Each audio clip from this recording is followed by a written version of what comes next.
오늘 우리에게 주신 하나님의 말씀은 마가복음 1장 9절에서 13절까지 말씀입니다.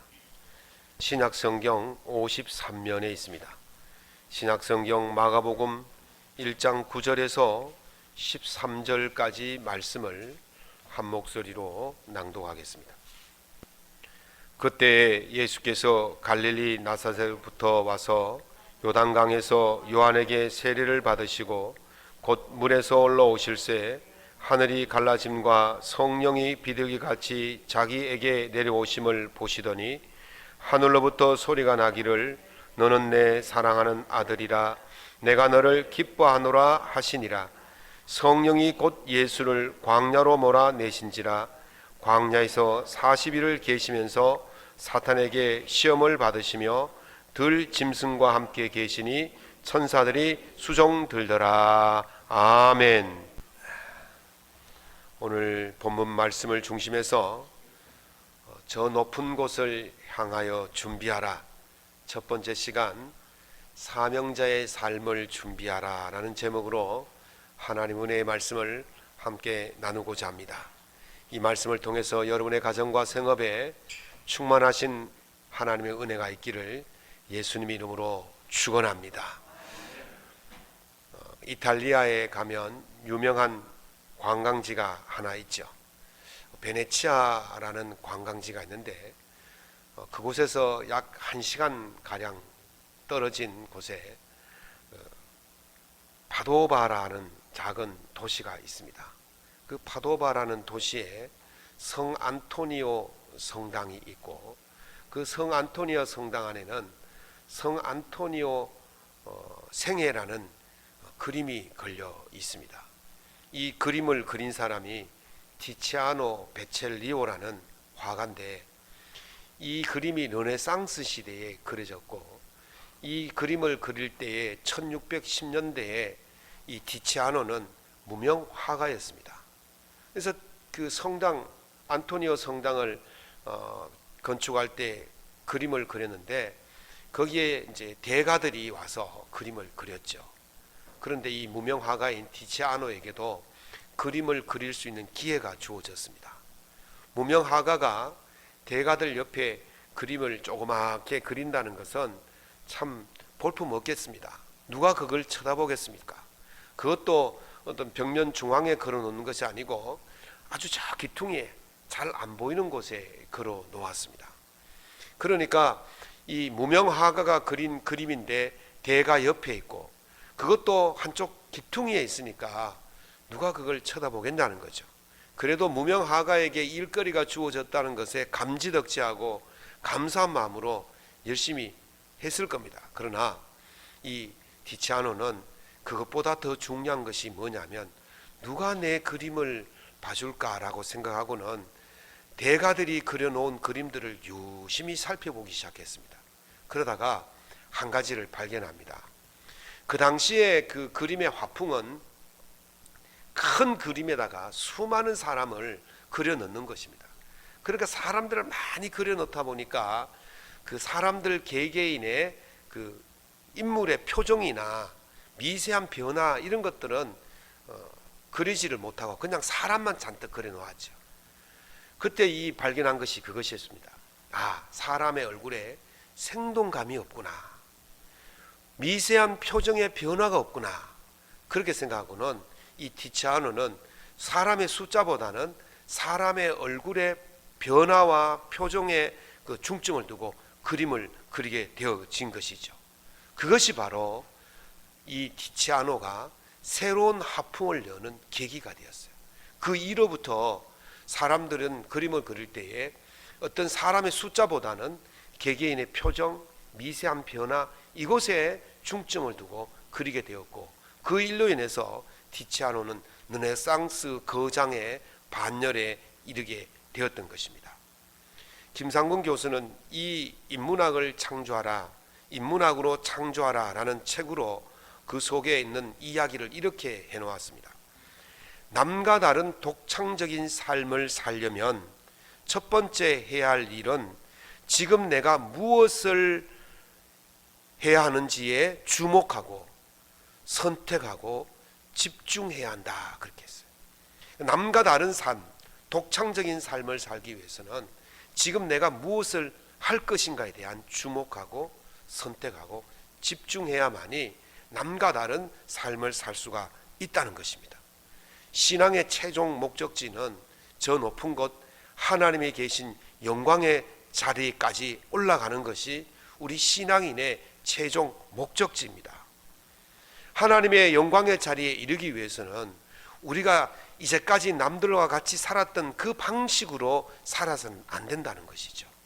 남과 다른 방식, 내가 지금 그곳에 이르기 위해서 무엇에 주목해야 되고 무엇을 선택해야 되고 무엇에 집중해야 되는지 그것에 관심을 가지고 염두에 두고 행해야 할 때에 우리가 하나님이 계신 그 영광의 자리에 이를 수 있게 될 줄로 믿습니다. 예수님은 당시 유대인들의 삶과는 다른 방식으로 삶을 사셨습니다. 유대인들이 보지 못했던 그 일에 주목하고 그 일을 선택하고 그 일에 집중하셨습니다. 오늘은 사순절 첫 번째 주일입니다. 이 기간에 우리가 묵상해야 할 것은 주님께서 유대인들과 전혀 다른 그 삶인 저 높은 곳을 향하여 가시기 위해서 어떻게 삶을 살았는지를 우리가 묵상해보고 우리 또한 주님이 걸어가셨던 그 길을 따라가야 될 줄로 믿습니다. 그래서 오늘 저 높은 곳을 향하여 가신 그 주님께서 하신 그 일이 무엇이며 무엇에 주목하셨으며 무엇을 선택하셨으며 무엇에 집중하셨는지를 생각해 보려고 합니다. 예수님께서는 저 높은 곳에 가시는 그 길을 우리에게 이미 모범으로 보여주셨습니다. 그 저 높은 곳을 가기 위해서 가장 먼저 통과해야 될 것이 뭐냐면 그것이 바로 십자가라는 것이죠. 그래서 예수님께서는 마태복음 16장 24절에서 이렇게 말씀하십니다. 누구든지 나를 따라오려든 자기를 부인하고 자기 십자가를 지고 나를 따라와야 된다 그렇게 말씀하셨습니다. 그 예수님께서 보여주셨던 그 길은 당시 유대인들이 생각했던 그 길과는 전혀 반대되는 그 길이었다는 거죠. 당시 유대인들이 높은 곳을 올라가기 위해서는 그들의 인간적인 욕심과 인간적인 방법으로 그 높은 곳에 올라가려고 했어요. 그러나 예수님은 십자가의 길을 통과해야만이 그 높은 곳 하나님이 계신 그 영광의 자리에 이를 수 있다고 말씀하고 계신 것입니다. 그 길을 오늘 우리에게 제시하신 거예요. 그래서 십자가의 길, 그 영광의 자리에 이르도록 만드는 그 십자가의 길을 가기 위해서 우리가 어떻게 준비해야 되는지를 생각하는데 첫 번째로 준비해야 될 것이 뭐냐면 사명자의 삶을 준비해야 한다는 사실입니다. 내가 사명자의 삶을 살기 위해서는 가장 먼저 생각해야 될 것이 뭐냐면 내가 소명과 사명이 나에게 있는가를 확인해야 됩니다. 소명은 하나님께서 부르심, 이 부를 소자거든요. 부르심을 소명이라 그러고 사명은 하나님께서 불러서 맡기신 그 일을 사명이라고 말합니다. 한 여론조사에 따르면 신학교에 목회자 길을 준비하고 있는 신대원생들에게 하나님의 부르심에 대한 소명이 있는지에 대해 물었답니다. 그랬더니 57%의 신학생만 소명을 가지고 왔다는 거죠. 하나님의 부르심이 있다고 생각하고 왔다는 거예요. 그러니까 신학교를 가면 다 하나님의 부르심, 소명을 받고 왔다고 우리가 생각할 수 있는데 절반 가까이 학생들이 소명 없이 그냥 신학교에 온 거예요. 부르심 없이 신학교에 온 거예요. 그런데 더 심각한 것은 그 신학생들 중에서 졸업하고 나서 진로에 대해서 불확실하다는 거예요. 무슨 말입니까? 사명이 없다는 거예요. 그게 57.6%의 학생들이 자기의 사명에 대해서 불확실하다는 거예요. 왜 자기의 사명이 불확실합니까? 소명도 없이 왔으니까 사명이 무엇인지를 모르게 되어지는 것입니다. 하나님의 부르심에 대한 확신이 없으면 하나님이 주신 사명에 대한 확신을 가질 수가 없고, 하나님이 주신 사명에 대한 확신이 없으면 세상을 따라 갈 수밖에 없는 것입니다. 맹자는요, 천작과 인작에 대해서 이야기한 바가 있습니다. 천작이란 말은 하늘이 주신 벼슬이고, 인작은 사람이 주는 벼슬이에요. 이걸 성경적으로 말하면 천작은 하나님이 주시는 일이고, 인작은 사람의 욕심을 따라가는 일이에요. 이번 금요일과 토요일에 대선을 위해서 사전투표 했죠? 사전투표 하셨습니까? 네. 그리고 본투표는 3월 9일에 열립니다. 우리가 흔히들 말합니다. 나라의 지도자는 누가 내린다고요? 하늘이 내린다고요. 이걸 천작이라 그래요. 그래서 대통령이 되기 위해서는 대통령이 되기 그 전부터 철저하게 자기를 관리해야 되고, 또 철저하게 이 국민들을 위한 이 삶을 살아야만이 그것을 이룰 수가 있는 것이죠. 그래서 맹자는 이렇게 말합니다. 덕을 쌓아 천작에 이르면 인작을 따라온다. 그렇게 말했어요. 덕을 쌓아서 천작을 얻게 되어지면 인작은 따라온다. 이게 마태복음 6장 33절 말씀하고 똑같습니다. 마태복음 6장 33절에 뭐라 그럽니까? 너희는 먼저 그의 나라와 그의 의를 구하라. 그리하면 이 모든 것을 너희에게 다하여 주시리라. 아멘. 하나님의 일을, 하나님이 원하시는 그 일을 감당하면 하나님께서 우리가 구하지 아니하는 인간이 필요한 그 모든 것들을 함께 다하여 주신다는 것이죠. 그래서 요한 3서 1장 2절에도 사랑하는 자여 내 영혼이 잘됨같이 네가 범사에 잘되고 강건하여지기를 내가 간구하노라. 아멘. 영혼이 잘되면 내 육신의 문제도 잘 될 줄로 믿습니다. 그래서 천작을 얻으면 인작은 따라오는 거예요. 하늘의 벼슬을 얻으면 땅의 벼슬은 따라오고, 하늘의 일을 잘하면 땅의 일도 잘 될 줄로 믿습니다. 그런데 맹자는 그 뒤에 이렇게 말합니다. 사람이 천작을 얻어 인작이 따라오면 천작을 버리고 인작을 따라가는데, 그러면 그 길은 세상의 미혹됨이니 그 길은 반드시 망한다 그랬어요. 여기에 중요한 포인트가 있어요. 사람들이 천작을 열심히 해서, 그 천작을 얻기 위해서 선한 행실과 덕을 쌓아서 열심히 해서 천작을 얻었어요. 하늘의 벼슬을 얻었어요. 그러면 땅의 벼슬이 따라오는데, 이 땅의 벼슬을 가지고 나서는 어떻게 하냐면 하늘의 벼슬을 버려요. 하늘의 뜻을 버리는 거예요. 그리고 그 인간의 뜻, 인간의 욕심만을 가지고 살아가는 것이죠. 그렇게 되면 그 길이 반드시 뭐한다? 망한다는 거예요. 성경에도 그런 인물들이 더러더러 나옵니다. 천작을 버리고 인작을 따르면 욕심을 따라가기 때문에 결국 이익을 쫓기 위해서 그렇게 따라가는 거죠. 바울에게 오른팔 왼팔이라고 할 수 있는 그 사역을 돕는 동역자들이 있었어요. 그 첫 번째 사람이 누구냐면 누가였습니다. 누가는 바울을 끝까지 도왔던 사람이 바로 누가였습니다. 또 한 사람은 데마였습니다. 데마도 바울에게 신실한 동역자로 알려져 있었습니다. 그래서 바울이 이 골로새서나 빌레몬서를 보면 편지 쓸 때 데마는 나의 신실한 동역자라 그렇게 소개하고 있어요. 그러니까 바울이 가는 곳마다 데마가 따라가면서 그를 돕고 함께 사역하니까 그 바울이 세운 교회나 바울이 전도한 그 지역에서는 데마를 모르는 사람이 없어요.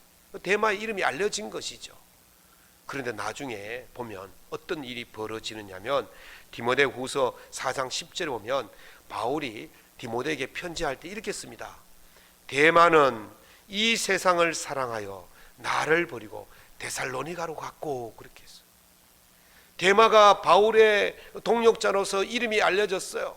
천작을 열심히 했더니 천작을 얻었고 인작까지 따라왔어요. 명예도 얻었는데 그는 그 명예를 따라서 세상에 미혹되어서 하나님의 길을 떠나버렸다는 것이죠. 그래서 그 구원의 반열에서 멀어지게 된 것입니다. 하나님께서 이스라엘 백성들이 왕을 달라는 그 부르짖음을 들으시고 사울이라는 사람을 보내주셨어요. 그래서 사무엘 선지자가 사울을 백성들 앞에 세우고는 이렇게 말합니다. 하나님께서 세우신 이 사람을 보라. 이스라엘에 이만한 인물이 없다. 그러면서 칭찬하면서 이 사람이 바로 하나님이 보내주신 왕이다. 그렇게 설명을 했죠. 그랬더니 백성들이 사울왕 만세 그러면서 그를 받아들였습니다. 사울이요, 왜 이렇게 하나님께서 왕으로 세우셨냐면 사울은 가정에서도 참 신실한 효도를 다하는 젊은이였어요. 그리고 신앙도 참 깊은 젊은이였어요. 애국심도 남달랐던 젊은이였어요. 그러니까 평소에 덕을 쌓은 거예요. 그러니까 하나님께서 그를 들어서 하나님의 종으로, 그를 들어서 인간들의 왕으로 그렇게 천작과 인작을 주신 거죠. 그런데 문제는 얼마 가지 못해서 문제가 발생했습니다. 사울이 천작을 얻고 인작을 얻으니까 이제 천작, 하나님의 뜻을 버리고 인간의 뜻, 인간의 욕심을 따라가게 되어집니다. 사무엘 선지자가 이렇게 말합니다. 어찌하여 왕이 여호와의 목소리를 청종하지 아니하고 탈취하기에 급하여 여호와께서 악으로 여기시는 일을 행하였나이까. 왕이 여호와의 말씀을 버렸으므로 여호와께서도 왕을 버려 이스라엘 왕이 되지 못하게 하셨습니다. 천작을 얻어 인작을 따라오니 이제는 천작을 버리고 인작만 택하니까 하나님께서 그에게 천작도 빼앗고 인작도 빼앗는 그런 비극의 왕이 될 수밖에 없었다는 거예요. 하나님의 부름을 받았더라도 내가 무엇을 위해 살아야 하는지 그 소명에 대한 확신이 없으면, 사명에 대한 확인이 없으면 그는 결코 인간의 뜻을 따라 살 수밖에 없음을 말하고 있는 것입니다. 그러면 어떻게 소명과 사명을 확인할 수 있겠습니까? 이 소명과 사명을 확인하는 방법은 먼저는 하나님께 확인을 받는 방법이 있어요. 예수님께서 공생애를 시작하실 때 가장 먼저 하신 일이 요단강에서 세례를 받으신 일입니다. 세례를 받으시고 물에서 올라오시니까 하늘이 갈라지고 성령이 비둘같이 내리시면서 하늘에서 소리가 있기를 이는 내 사랑하는 아들이요 내가 너를 기뻐하노라. 그렇게 말씀하셨어요. 하나님께서 예수님을 사랑하시고 기뻐하는 자다. 그렇게 말씀하십니다. 왜 예수님을 하나님이 사랑하시고 기뻐하는 자라 말씀하셨을까요? 그것은요, 예수님이 하나님의 뜻을 이루려고 이 땅에 오셨기 때문인 줄로 믿습니다. 하나님의 일을 하시기 위해서 오셨기 때문에 그래요. 그러면 예수님께서 하시고자 하신 하나님의 일이 무엇일까? 마태복음 6장 9절 이하에 보면 예수님께서 제자들에게 가르쳐 주신 기도문이 나오지 않습니까? 우리 그걸 뭐라 그러냐면 주기도문이라 그래요. 하늘에 계신 우리 아버지여, 아버지의 이름이 거룩히 여김을 받으시며 나라에 임하옵시며 아버지의 뜻이 하늘에서 이루어진 것처럼 땅에서도 이루어지기를 원합니다. 예수님께서 원하셨던 것은, 예수님께서 하시고자 하신 일은 뭐냐면 하나님 나라가 이 땅에 임하는 거예요. 하나님의 뜻이 이 땅에 이루어지는 거예요. 하나님의 뜻을 위해서, 하나님 나라를 위해서, 그것을 위해서 예수님께서 오셨고 그것을 완성하기 위해서 예수님께서 십자가를 지신 줄로 믿습니다. 그러니 예수님께서, 하나님께서 예수님을 사랑할 수밖에 없고 예수님을 기뻐할 수밖에 없는 거예요. 왜? 하나님의 뜻을 이루기 위해서 오셨기 때문에, 하나님의 뜻을 이루기 위해서 일하시기 때문에 그렇게 하신 것입니다. 우리가 우리의 사명이 무엇인지를 알려면 어떻게 해야 되겠습니까? 우리가 하고자 하는 그 일이 하나님이 사랑하실 만한 일인지, 우리가 하는 그 일이 하나님이 기뻐하실 만한 일인지를 보면 알 수가 있어요. 내가 하는 일이 하나님이 싫어하시고 내가 하는 일이 하나님이 슬퍼하는 일이라면 그거는 하나님의 뜻을 행하는 게 아니겠죠. 하나님의 사명을 감당하는 일이 아니겠죠. 그래서 여러분들, 바울 사도는 에베소서 5장 10절에서 주를 기쁘시게 할 것이 무엇인지 시험해 보라 그랬어요. 여러분들이 해보면 압니다. 하나님이 기뻐하시는 일인지 슬퍼하시는 일인지, 사랑하실 만한 일인지 미워하실 만한 일인지 알 수가 있어요. 그것을 통해서 내가 지금 하나님께서 주신 사명을 잘 감당하고 있구나, 내가 사명자의 삶을 제대로 살 수 있구나, 그걸 확인할 수가 있는 것입니다. 하나님이 기뻐하시는 일이 뭡니까? 디모데전서 2장 4절에 보면 하나님은 모든 사람이 구원을 받으며 진리를 아는 데 이르기를 원하신다 그랬어요. 그 여러분들이 하시는 그 일들을 통해서 여러분의 주위의 사람들이 구원을 받고 여러분들의 주위의 사람들이 진리를 아는 데 이르게 되어진다면 여러분들이 하는 그 일이 하나님의 주신 사명이고 여러분들이 사명자로 삶을 잘 살고 있다는 것이 확인되는 것인 줄로 믿습니다. 그래서 바울 사도는 우리가 하는 그 일들에 있어서 우리가 하는 그 일들이 하나님께서 기뻐하시는 일이 될 수 있도록 하기 위해서 살아야 된다고 말씀하시는데, 사람들이 가끔은 착각을 해요. 그러면 하나님이 기뻐하시고 하나님을 섬기는 그 일들을 하기 위해서 어떻게 해야 되냐? 어떻게 해야 되겠습니까? 그것은 내적인 확인 방법을 거쳐야 돼요. 외적인 확인 방법은 사람들을 구원에 이르게 하고 사람들을 진리에 이르게 하는 그 일을 통해서 하나님이 너는 나의 사명자라고 확인시켜주는 방법이 있고, 다른 한 방법은 스스로 내가 확인하는 방법입니다. 예수님께서 세례를 받으시고 성령에 이끌려서 광야로 가셔서 40일 동안 금식 기도하셨습니다. 그때 사탄이 찾아와 가지고 예수님을 시험하죠. 그 성경 보면 줄이신지라 그랬어요. 그러니까 제가 밤 한 10시쯤 넘으면요, 뱃속에서 꼬르륵 꼬르륵 소리가 나와요. 저녁을 딱 먹고 나면요, 그 다음부터 사실 물 한 잔도 안 먹거든요. 그래서 그 유혹이 얼마나 오는지 모릅니다. 막 냉장고 열면 소시지도 있고, 떡도 있고, 사과도 있고, 우유도 있고. 그런데 그걸 먹으면 어떻게 되겠습니까? 아침에 1kg이 부는 거예요. 그래서 그것을 먹지 않기 위해서 꼬르륵 꼬르륵 설레면서 줄임배를 끌어안고 잠을 자는 거예요. 그런데 말이죠, 예수님이 40일을 굶었어요.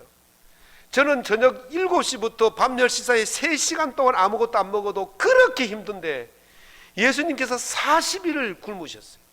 그러니까 얼마나 줄이셨겠어요.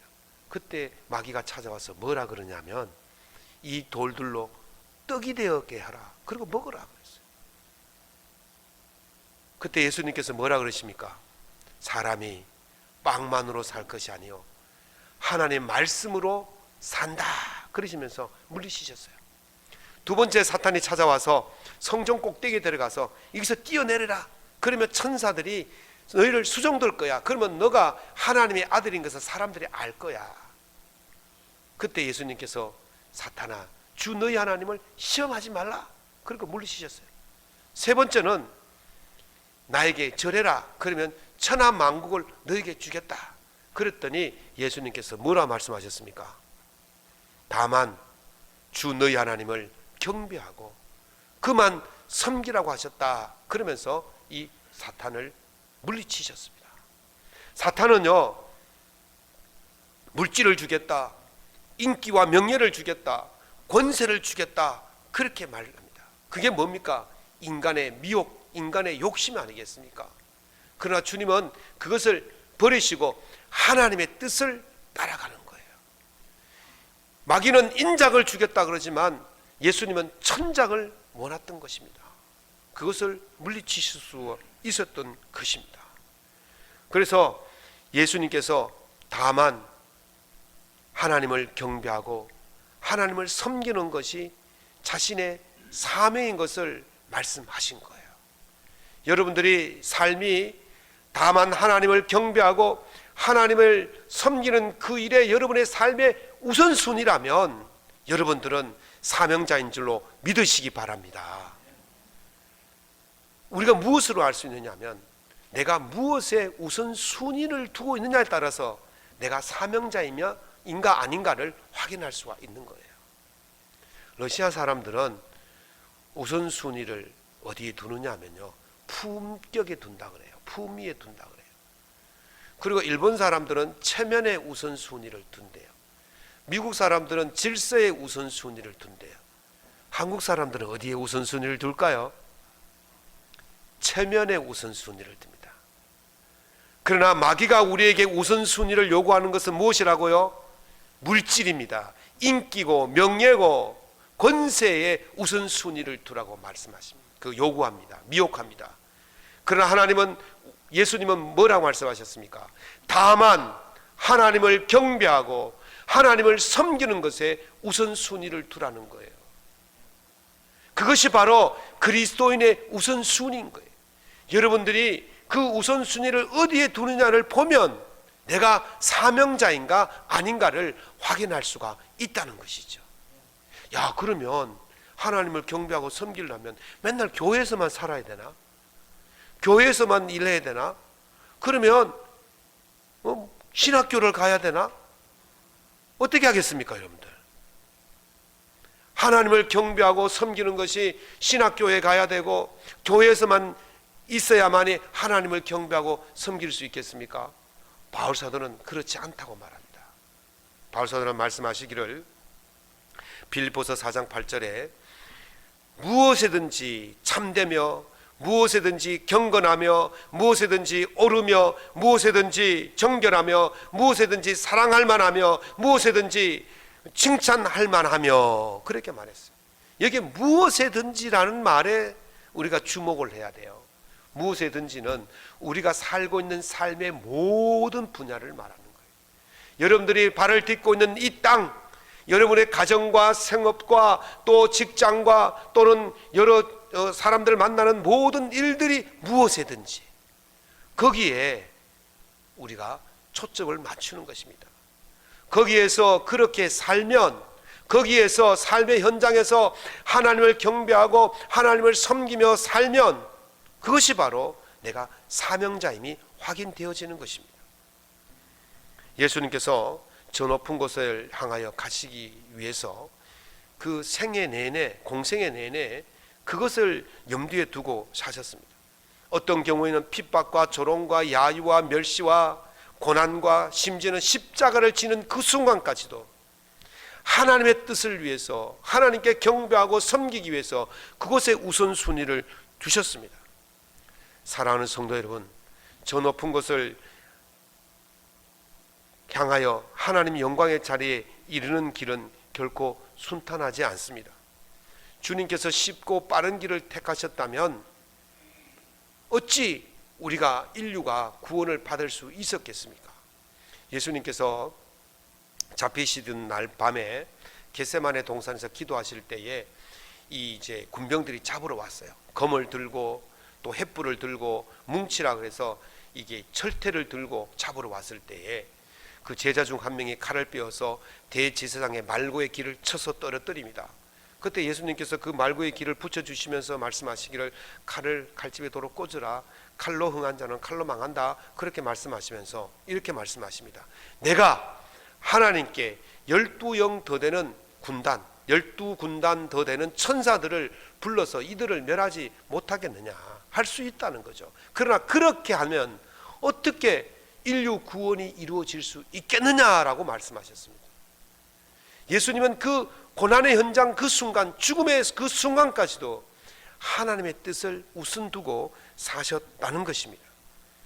예수님께서 그것을 위해서 철저하게 하나님의 주신 그 사명을 이루기 위해서 철저하게 준비하고 가셨듯이 여러분들도 삶의 현장 곳곳에서 하나님의 그 길을, 예수님이 가신 그 길, 그 영광의 나라의 저 높은 곳에 가기 위해서 철저하게 준비하면서 사셔서 그 길에 다 이룰 수 있기를 예수님 이름으로 축원합니다. 말씀을 맺겠습니다. 올림픽의 구호는 더 빠르게, 더 높게 맞습니까? 네, 봅시다. 갑자기 가만히 계시는데 더 빨리, 더 높이, 더 힘차게. 그런데 이게 127년, 172년 되었어요. 이 그 올림픽 그러고 나서 2021년에 일본에서 올림픽이 열렸지 않습니까? 그때 구호가 하나 더 첨가되었어요. 다 함께. 그러니까 더 빠르게, 더 높게, 더 힘차게, 다 함께. 이렇게 172년 만에 바뀌었는데요. 제일 앞에 뭐가 납니까? 더 빠르게. 그래서 올림픽의 경기는 기록 경기가 참 많습니다. 빠르게. 그래서 신기록이 많이 나오잖아요. 이제 지난번에 베이징에서 동계 올림픽이었고 어젠가 오늘부터 이제 패럴릭 올림픽이 열립니다. 장애인 올림픽이 열리는데 이 동계 올림픽에서 가장 빠른 스피드 경기가 뭔지 아십니까? 봅슬레이 경기입니다.